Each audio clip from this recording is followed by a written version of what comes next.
Ассалаумағалейкум баршаға. Мына Шығыс Қазақстан облысы Күршім ауданы Маралды ауылының тұрғындары мен тумаларына заң бір бөлік. Және де мына цианид арқылы алтын өңдеу фабрикасының басшылары мен қызметкерлеріне заң бір бөлік болып тұр.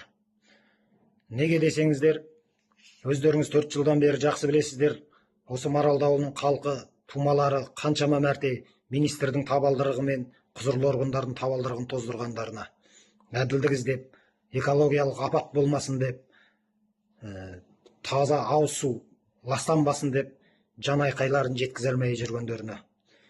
Олардың айтатын бір уәждері бар: сіздер фабриканың тарапынан заң бұзушылық болып жатса, сіздер бейне жазбаға түсіріп, дәлел ретінде бізге айғақ ретінде әкеліңіздер, оның кейін біз шара қолданамыз дейді.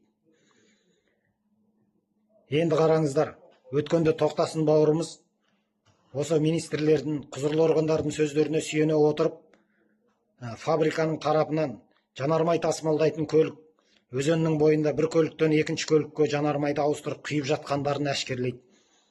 Оған қарамастан сол фабриканың қызметкерлері жанармай құйып жатып, жанында шылым тұтатып, шылым шегіп тұрғанын әшкерлеп бейне жазбаға түсіреді.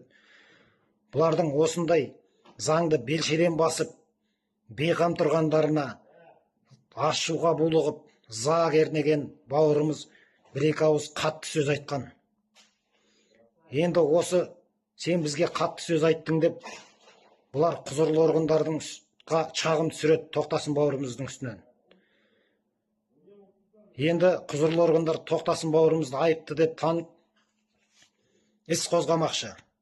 Немесе қамаққа алу, немесе айыппұл төлеу. Сонда Күршім аудандық құқық қорғау органдары мына Қазақстан мемлекетіне, Қазақстан халқына адал қызмет етеміз деп ант береміз дегеннің орнына, мына цианид арқылы алтын өңдеу фабрикасының инвесторы мен солардың басшыларына адал қызмет етеміз, заңды белшеден басып жатқандарыңызға көзді жұма қараймыз біз сіздерге деп ант береміз деп ант суын ішкенге ұқсайды. Енді мына Тоқтасын бауырымыздың үстінен қозғалған істеріңізді алып тастауларыңызды, тоқтатуларыңызды біз Маралды ауылының халқы, тұрғындары мен тумалары талап етеміз. Тура ереннің аузында ғой, получается. Запрак жасажына. Кебаған спокойный, запрак жасап істеп кетті. Отырым шықпа. Вообще нахуй тұрбаған мөр машина. Баймайсыз.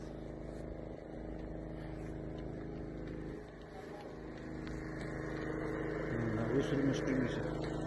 Миру, блядь, ты избышник. Избышник.